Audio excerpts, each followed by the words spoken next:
You own a firearm. Maybe you've owned one for decades. Maybe you bought one last year to protect your family.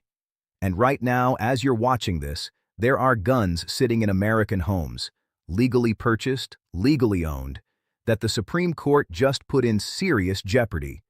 Not tomorrow, not next year, right now. And most gun owners have absolutely no idea this is happening. Welcome to Smart Money and Retirement. I'm going to break this down for you clearly, honestly, and without the political spin you're going to get everywhere else. Because this isn't just a political story. This is a financial story, a legal story, and for millions of Americans, it is deeply personal. Stay with me until the end of this video, because in the last 2 minutes, I'm going to tell you exactly what steps you need to take right now, before this gets worse. Let's go back a few years, because this didn't come out of nowhere. The groundwork for what's happening today started being laid the moment the Bruen decision came down in 2022. That ruling was supposed to be a massive win for Second Amendment supporters, and in many ways it was. The Supreme Court said that gun laws must be rooted in the historical tradition of the United States. That sounded like protection. That sounded like freedom. But here's what nobody told you at the time. That same legal standard quietly opened a door that is now being used against gun owners in ways that are stunning people across the country. Because now federal courts are using that exact Bruen framework to examine specific categories of firearms. And the question being asked isn't just, is this gun dangerous? The question is, does this gun have a historical equivalent from the founding era? And if the answer is no, if that firearm didn't exist in 1791, courts are increasingly ruling that modern regulations on it are perfectly constitutional. Think about what that means. The Founding Fathers never imagined AR-style pistols. They never imagined pistol braces. They never imagined bump stocks. They never imagined certain semi-automatic configurations. So when a court asks whether there's a historical analog for these weapons, there often isn't one. And that gap is exactly where the bans are happening. Here is what has been affected. Bump stocks, already gone, upheld by the Supreme Court itself. Pistol braces, the ATF rule that reclassified millions of pistol-braced firearms as short-barreled rifles sent shockwaves through the firearms community, and legal battles around it are still playing out. Certain semi-automatic rifles have been challenged and restricted at the state level in ways that federal courts are now allowing to stand. Ghost guns, unregistered, unserialized firearms, have faced sweeping federal action that courts have largely let move forward. High-capacity magazines in multiple states are now fully banned with no legal relief in sight, and the cases working their way up through the circuit courts right now involve weapon categories that will shock you if you haven't been following this closely. Here's where it gets real. A lot of people watching this right now may own one or more of these restricted items. And here is the part that keeps attorneys up at night. In many jurisdictions, there is no grandfather clause. There is no grace period. The law changes, and suddenly what you legally bought, legally own, and legally stored in your home is now a felony. Not a misdemeanor, a felony. We are talking about the potential loss of your right to own any firearm ever again. We are talking about prison time. And we are talking about financial devastation, attorney fees, court costs, fines, that can wipe out everything you have worked for. For the audience here at Smart Money and Retirement, I want you to sit with that for a second. You spent decades building your retirement. You made smart decisions, you saved carefully, you planned, and a single legal misstep around a firearm you legally bought could unravel all of it. That is not an exaggeration.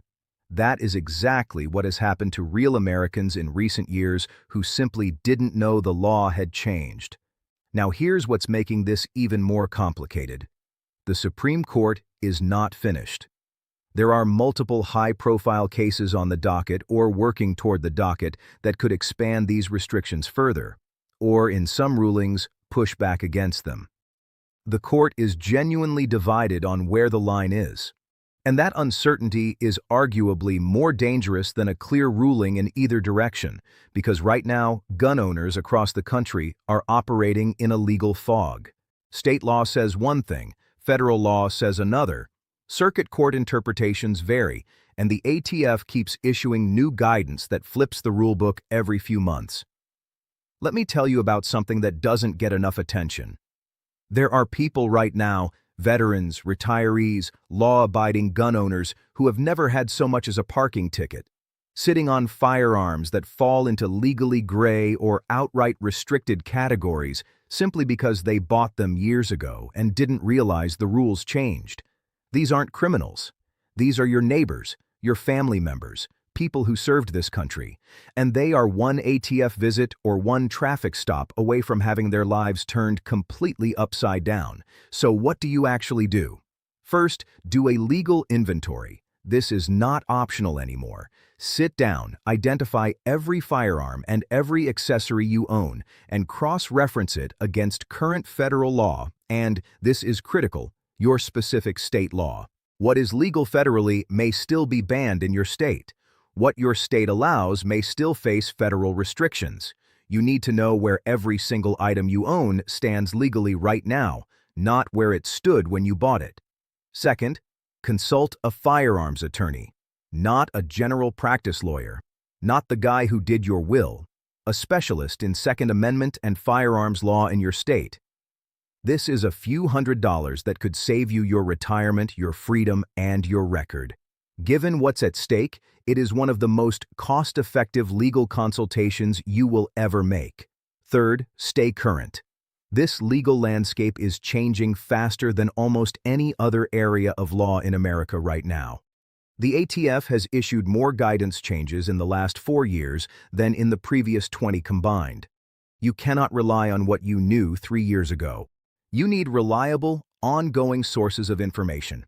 And I'll be honest with you, Smart Money and Retirement is going to keep covering this because our audience deserves to know when things that affect their financial security and their freedom are shifting under their feet. Fourth, document everything. If you own a firearm that is currently in a contested legal category, document your purchase. Keep your receipts. Keep your registration records. Keep any correspondence that shows your good faith belief in the legality of your purchase. In a legal dispute, the difference between someone who can prove they acted in good faith and someone who can't is often the difference between a charge being dropped and a charge sticking. And fifth, and I say this to everyone in the Smart Money and Retirement community, do not panic sell your firearms. There are people who will try to take advantage of this moment. Panic creates bad financial decisions. Know your rights, know the law, make informed choices, and don't let fear push you into a transaction you'll regret. Here is the bottom line. The Second Amendment isn't going anywhere, but the legal landscape around it is shifting in real time, and the consequences of being caught on the wrong side of that shift are severe. This is not about politics. This is about protecting yourself, your freedom, your finances, and your future. If you found this video valuable, please hit that like button right now. It genuinely helps this channel get this information to the people who need it most. Subscribe to Smart Money and Retirement if you haven't already, because we are going to keep watching this story and every other story that touches your financial security and your rights as an American. Drop a comment below. Tell me what state you're in. Tell me what questions you have, and I will do my best to address them. Stay informed, stay protected, and as always, stay smart.